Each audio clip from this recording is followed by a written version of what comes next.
si on peut renouer ainsi les choses, les fils, et reconnecter donc l'homme africain d'aujourd'hui à ce qu'il n'aurait jamais dû cesser d'être, on le libère des complexes d'infériorité. On libère le génie créateur en chacun de nous, mais surtout en nos jeunesses qui croient que c'est de l'ailleurs que peut venir le salut. Ce n'est pas d'ailleurs que viendra. Voilà, ce n'est pas d'ailleurs que viendra le salut. Et les diasporas sont une force tout à fait spécifique et qui a un rôle, je crois, majeur à jouer dans la redéfinition de l'image, dans la propulsion des imaginaires nouveaux.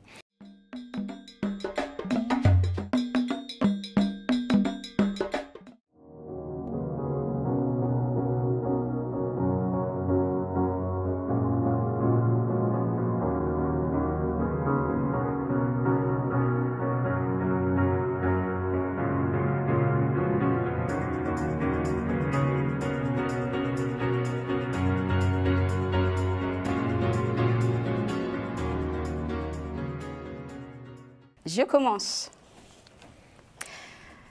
Le Centre international de recherche et de documentation sur les traditions et les langues africaines, en sigle CERDOTOLA, à Yaoundé, vient de lancer une nouvelle revue. Cette nouvelle revue s'intitule « Nouvelle pensée africaine, revue internationale des sciences, culture et patrimoine » sous la direction du professeur Charles Bikoy, excusez-moi, que je reçois aujourd'hui. Mesdames et messieurs, bienvenue à tous. Je suis Carmen Février. Charles Bikoy, excusez-moi, professeur. Bonjour et bienvenue sur Global Africa Télé-Sud et 3 en Afrique. Bonjour, madame. Alors, vous avez participé au Salon du Livre dans le cadre du lancement mondial de la nouvelle revue que le CERDOTOLA a éditée. La nouvelle pensée africaine, c'est cela l'intitulé de la revue. Et donc, professeur, lancement mondial, qu'est-ce que vous dites de cette nouvelle pensée? Est-ce qu'il y a une rupture? Et ensuite, qu'est-ce que vous êtes venu faire à Paris? Je sais que c'est dans le cadre de ce lancement mondial. Et quel est votre message particulier? Notre message, madame, je vous remercie de l'intérêt que vous portez au CERDOTOLA, et bien évidemment, qui, comme vous le dites, est le Centre international de recherche et de documentation sur les traditions et les langues africaines. Et le CERDOTOLA est une organisation interétatique africaine, créée il y a bientôt 50 ans, en 1977, par 11 États, notamment les 11 États qui constituent la zone CEAC aujourd'hui. CEAC avant la lettre, par la culture, vous voyez bien, à l'orée de ce que l'UNESCO avait appelé la décennie de l'histoire générale de l'Afrique et des langues africaines. Oui. Et cette institution a évolué bon an, mal an. Elle a vécu des moments difficiles, comme toutes les institutions africaines, à l'époque des ajustements structurels, notamment, vous savez, les institutions culturelles, les institutions scientifiques ont été les plus sanctionnées, si je peux dire, par les ajustements structurels, puisqu'on estimait qu'elles n'apportaient rien au développement, ou qu'elles apportaient si peu au développement, au point que des instituts comme l'Institut des sciences humaines du Cameroun ont été fermés, purement et simplement ou dissous, parce qu'on ne voyait pas du côté de la Banque mondiale l'intérêt de mener des études sur les sciences humaines et sociales. J'en parle en toute connaissance de cause, mais ce n'est pas l'objet de notre... Alors le CERDOTOLA est rené de ses cendres. Il a pris une dimension qui n'était pas celle assignée par les fondateurs, les États fondateurs, qui au départ, dans la perspective globale, n'est-ce pas, des recherches sur l'Afrique, insistait surtout sur la collecte et la documentation à la fois des langues africaines et des cultures africaines ou des traditions africaines. Avec le Cerdotola nouveau, nous avons redimensionné les perspectives en mettant la culture africaine, les patrimoines africains, les productions africaines, la réflexion sur l'Afrique au cœur du destin de l'homme et du destin de toute action de développement, de transformation ou simplement de projection de l'Afrique dans le monde. Et de ce point de vue-là, donc, un certain nombre de colloques, un certain nombre de conférences ont été organisées par le Cerdotola. La dernière en date étant la conférence internationale consacrée aux assises pour une nouvelle pensée africaine. Car on s'est aperçu qu'effectivement, si l'Afrique a eu à connaître des plans de développement, des propositions de développement, des actions dites de développement, en fait, il n'y a jamais eu derrière ces actions-là que la mise en application d'injonctions. Injonctions qui venaient d'ailleurs pour l'Afrique, sur l'Afrique, et bien souvent de façon inique contre l'Afrique. Ok. Alors, cher professeur Charles Binam Bikoy, dans le cadre du lancement de la revue, vous êtes ici à Paris pour le Salon du livre africain de Paris 2025. Et c'était le Cameroun qui a été à l'honneur. Donc le salon a pris fin hier. Et vous avez participé à une table ronde sur dire qu'est-ce que c'est la revue. Oui. Alors, on va aller directement, parce que nous n'avons pas assez de temps, on a tellement beaucoup de choses à dire. On va aller directement sur la revue si vous le souhaitez bien. Et il y a des grands noms qui ont signé, comme Théophile Obenga, et également la professeure Boulbina qui a contribué avec, avec, je parle en anglais, avec qui vous avez participé à animer la table ronde, à l'occasion du salon. Et quelle est donc la vision et les objectifs et les défis de cette revue, professeur? Les objectifs et les défis de cette revue sont inscrits dans les principes que je viens d'évoquer très rapidement. Oui. Il faut que l'Afrique sorte du penser Afrique par des non-africains. Il faut que l'Afrique sorte du carcan de la présence africaine où l'on dit « nous, Africains, nous aussi ». Hein, nous sommes là aussi. Nous sommes là en demandant chaque fois la reconnaissance de ce que nous sommes par d'autres que nous-mêmes. Et il faut qu'on sorte de cette concaténation de notre esprit, de notre capacité, de notre créativité, de notre imaginaire, n'est-ce pas, qui est confisqué par d'autres. Et c'est cela que propose donc au lendemain des assises pour une nouvelle pensée africaine, l'ensemble des intelligences africaines du continent, de la diaspora américaine, et européenne et asiatique, n'est-ce pas? Et le penseur Kalala avait participé à ces assises. Tout à fait, au Motunde Kalala, au Motunde, qui avait animé de toute sa verve et de toute sa sapience, n'est-ce pas, un certain nombre de débats à Yaoundé. Eh bien, il faut, pour sortir de là, il faut se repenser tel qu'en soi-même, assumer le destin de penser, assumer la capacité d'innover, assumer la capacité de créer, assumer la capacité et affermir, n'est-ce pas, notre vision du monde telle que nous la voyons, non pas telle que d'autres veulent que nous la voyons, nous voyons le monde. Alors, le professeur Théophile Obenga, une fois, m'avait dit en interview, il ne s'agit pas de parler d'identité africaine, mais de conscience africaine. Qu'est-ce que vous en pensez? Il a tout à fait raison. L'identité, elle est là. Et évidemment, elle est marquée. Elle est marquée du saut de la dégradation et de l'aliénation, n'est-ce pas? Et évidemment, cela fausse l'identité africaine elle-même, au point que les Africains, pour se regarder, ont besoin de se voir dans les yeux des autres. Et donc, je ne dirais pas que l'identité ne compte pas. et je ne pense pas que le professeur Obinga puisse l'ait dit comme cela, mais la conscience de son identité. Oui. Voilà la plus-value, voilà la valeur ajoutée que nous avons le devoir aujourd'hui de porter comme un flambeau, n'est-ce pas, pour éclairer la voie, pour donner à voir aux jeunes Africains que les transitions qui s'imposent aujourd'hui du fait du développement des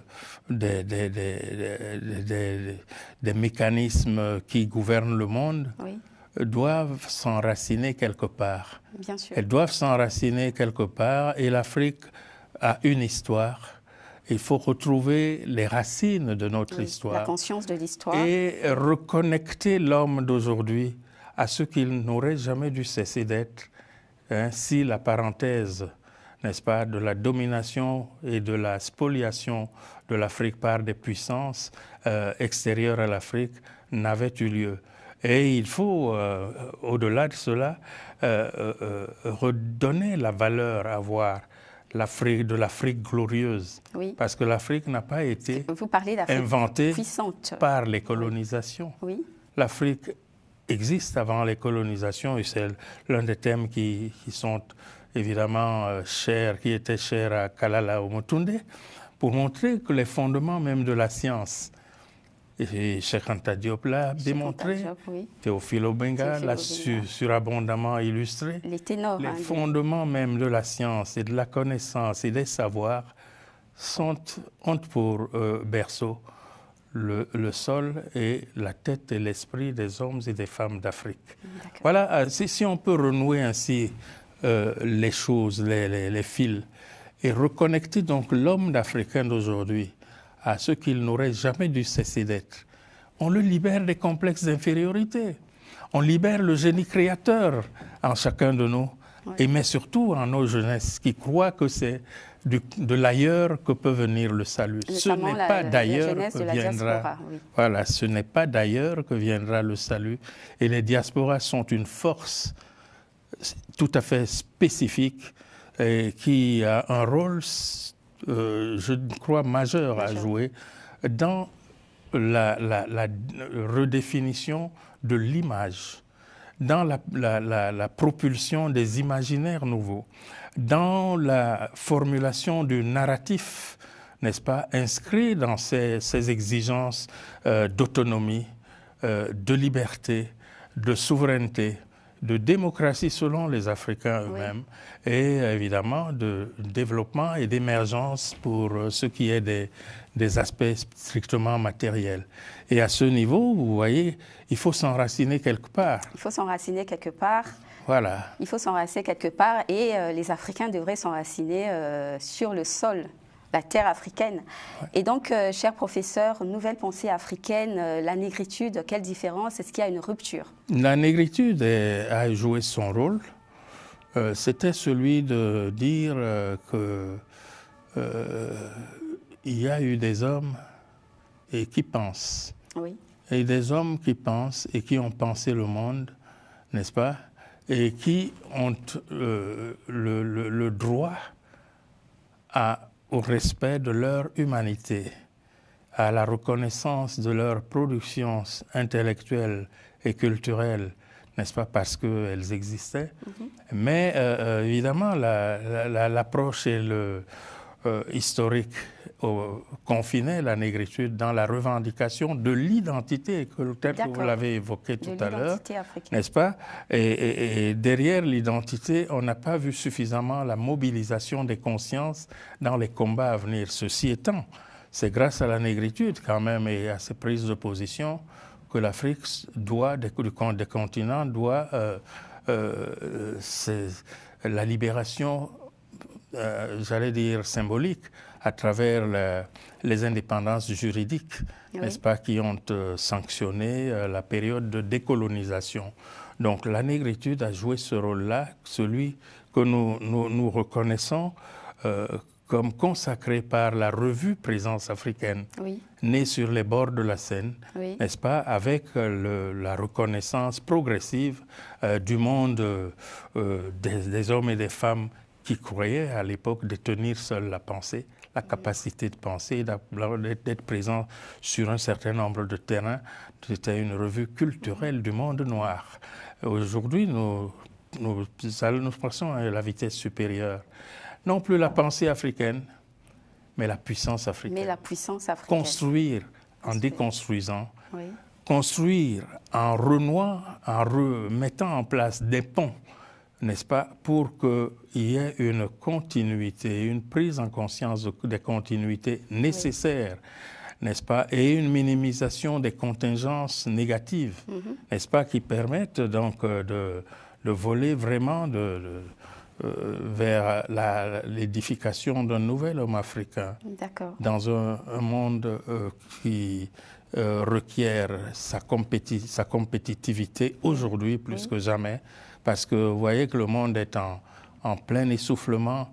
J'aime à répéter cette terrible citation de Aimé Césaire, oui. La vieille Europe progressivement se cadavérise. Oui. Et vous voyez qu'à la fin du premier quart du troisième millénaire, qu'observe-t-on? Le retour à un monde de turbulence, oui. N'est-ce pas, de traumatisme et de domination exprimée ou non exprimée, de plus forts par les plus faibles, des plus faibles par les plus forts. Oui, justement, professeur, qu'est-ce que la nouvelle pensée africaine peut apporter justement dans cette cacophonie, si je peux le dire comme ça, cette recrudescence des anti-valeurs, ouais. Et qu'est-ce que la nouvelle pensée africaine peut apporter, notamment dans la stabilité dans les pays en guerre en Afrique? Vous savez, les pays en guerre en Afrique ont ceci de commun, qu'aucun d'eux ne fabrique les armes avec lesquelles les hommes et les femmes se font la guerre. Oui. Donc nous sommes encore là. On a beau dire, on va dire, nous faisons dans la victimisation. Non, l'histoire ne s'est pas effacée. On n'a pas gommé l'histoire en mettant en place les États qui sont là. Des ficelles sont tirées, des lobbies existent, hein, des stratégies sont construites dans des cercles bien connus, oui. N'est-ce pas, et dans des think tanks puissamment financés pour maintenir l'Afrique telle qu'elle a été définie selon la conférence de Berlin, dont vous savez qu'elle s'est tenue en 1884 et 1885. Oui. Oui. Comptez les années, 140 ans quand même. Oui. Et pendant ces 140 ans, les gens qui ont mis en place l'Afrique sous confiscation, n'est-ce pas, ne se sont pas endormis. Ils ont construit des modèles qui puissent pérenniser la volonté de leurs ancêtres, oui. N'est-ce pas? Et c'est ce que nous vivons le plus clair du temps dans les conflits africains, c'est des importations d'idéologie. Et que pensez-vous du conflit en RDC? Est-ce une importation d'idéologie? Écoutez, le conflit en RDC est une belle illustration de ce que nous disons en des mots très simples. C'est entre deux Africains. Nous sommes toujours entre deux Africains, mais je dis qui les arme? Imaginez que le M23 soit tout simplement tombé du ciel. On l'aurait vu descendre du ciel et on aurait pu s'organiser. Mais ce sont des frères. Du côté des frontières héritées de la colonisation se trouvent les mêmes âmes, les mêmes esprits, les mêmes cultures, les mêmes physiologies, les mêmes caractéristiques des personnes et de leur relation au terroir qui les ont depuis des millénaires habités.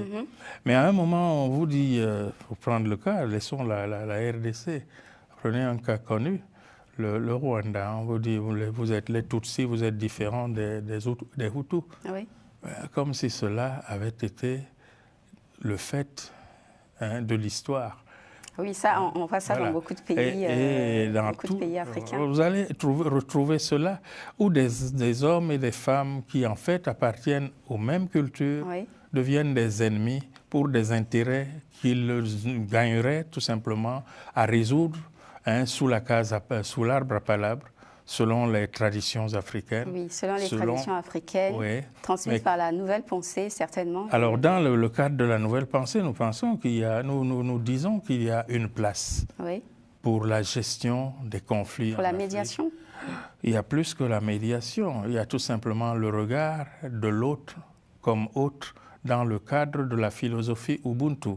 Je suis homme parce que l'autre est homme, parce que nous sommes hommes. Et je ne peux pas être homme tout seul sans l'autre. D'accord. Hein, vous savez que cette philosophie a été au cœur de ce que nous avons admiré en Afrique du Sud. Et je pense que c'est Omotunde qui a, si je ne me trompe pas. Hein. Oui, la philosophie de l'Ubuntu, c'est l'Afrique du Sud. C'est l'Afrique du Sud. C'est l'Afrique du Sud, effectivement. C'est les Bantous, mais on la retrouve partout. Et vous pouvez la retrouver aussi en 1236, n'est-ce pas, dans la charte du Mandin. Oui. Hein, ce qui est la première charte des droits humains et des droits de l'homme de l'histoire de l'humanité, consignée dans et que dites-vous des droits de l'homme français, les droits de l'homme par la France? Est-ce qu'il y a une similitude?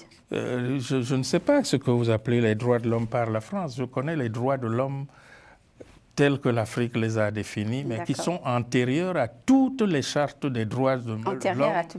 Antérieurs à toutes les chartes. Et quel est le préambule de la charte du Mandé? Toute vie est une vie et doit être protégée. Y compris donc la vie non seulement des humains, mais même des animaux. De tout être vivant. Voilà. Et donc, professeur, c'est très passionnant ce que vous dites, mais on va revenir rapidement sur la revue parce qu'il ne nous reste pas beaucoup de temps. Oui. Alors, quelles sont les thématiques, quelle est la ligne éditoriale, les thématiques abordées? Et pour ce premier numéro, est-ce que vous pouvez nous citer rapidement les personnalités qui ont contribué? Les personnalités qui ont contribué au numéro 1, au numéro de lancement de la revue Nouvelle Pensée africaine, sont des personnalités connues et respectées partout dans le monde.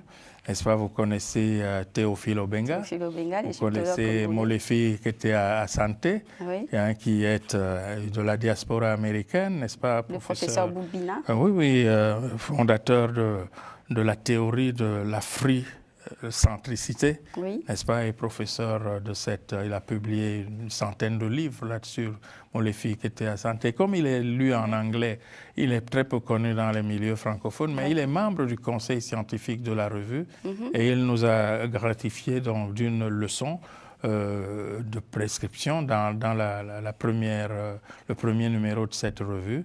Le professeur Obenga qu'on ne présente plus, n'est-ce pas, l'héritier naturel, j'allais dire, de Cheikh Anta Diop, n'est-ce pas, et votre serviteur qui, dans la première partie de la revue, constitue donc la triple ouverture de la revue pour tracer les voies et montrer les directions que la revue entend prendre, des directions évidemment qui partent de l'évaluation générale que nous avons évoquée, à savoir un constat d'échec, parce que les Africains, au bout de 60 ans des indépendances globalement, courent toujours derrière le destin de l'homme africain. Et ce destin reste inchangé. Comment donc faire pour changer le destin? Voilà la question qui se pose fondamentalement ici. Après cela, il y a une autre partie, c'est après l'orientation, il y a une partie que nous avons appelée Varia, qui donne la parole à un certain nombre de théoriciens, n'est-ce pas, sur la pratique philosophique, par exemple, et donc, sur les questions de développement. Comment contribuer à la revue, professeur Contribution à la revue, tout simplement saisir, comme cela va de soi, les instances de la revue, basée à Yaoundé, dont le siège est à Yaoundé. Mais aujourd'hui, le siège est partout puisque nous sommes dans la digitalisation. Il suffit de saisir par les adresses qui sont communiquées, les adresses digitales, n'est-ce pas, le comité de rédaction et qui fait évidemment la sélection des contributions proposées pour les soumettre au Conseil scientifique international avant de donner le quitus pour la publication. Mais nous sommes, j'allais préciser, de ce point de vue-là, tout à fait à l'aise de dire que la revue à peine née suscite un tel engouement à travers le monde. Nous l'avons vu hier au salon. Au salon du livre, vous avez vu toutes les personnalités qui déferlaient et celles qui intervenaient, qui voulaient intervenir en ligne, mais il n'y avait pas de ligne pour cette présentation à Paris. Mais ce qui est important, c'est que nous pensons qu'on va très rapidement passer d'une périodicité semestrielle à une périodicité trimestrielle. C'est notre vœu. Il faut que l'Afrique gagne dans le domaine de la pensée parce que les ruptures avec les valeurs refuges ratatinantes ont leurs limites. Le temps est venu que l'Afrique se mette debout et que l'homme africain véritablement retrouve la voie qui est la sienne et la place qui doit être la sienne. Non seulement le point de vue démographique, il n'y a plus de discussion là-dessus. Cela va se faire, même si demain une bombe atomique tombe sur l'Afrique, elle restera dans la compétition démographique et le dividende démographique qui fait la part belle à la jeunesse impose que l'élite africaine, dans tous les domaines de ce qu'on appelle élite, pas seulement les philosophes, pas seulement ce qu'on appelle les intellectuels ou les diplômés des universités, que l'élite africaine, chacun en son domaine, les scientifiques, les ingénieurs, chacun en son domaine, que chacun s'implique pour penser à donner à l'Afrique le meilleur de ce que l'Afrique il doit à l'Afrique et que l'Afrique doit donner au monde. Voilà qui est bien dit, cher professeur Binam Bikoy. Je ne vais pas vous retenir longtemps parce que vous êtes occupé. Je vous dis merci de votre présence ici. Les derniers mots ont été impactants, chers téléspectateurs. Donc voilà, vous pouvez vous procurer la Nouvelle Pensée africaine, la revue qui a été lancée, un lancement mondial au Cameroun et à Paris, au Salon du Livre africain de Paris qui s'est achevé hier. Quant à moi, mesdames, messieurs, je vous dis au revoir et à très bientôt pour une autre émission. Restez connectés et pensez nouvelle pensée africaine. Pas une pensée africaine, mais pensée africaine avant tout. Et à très bientôt, au revoir.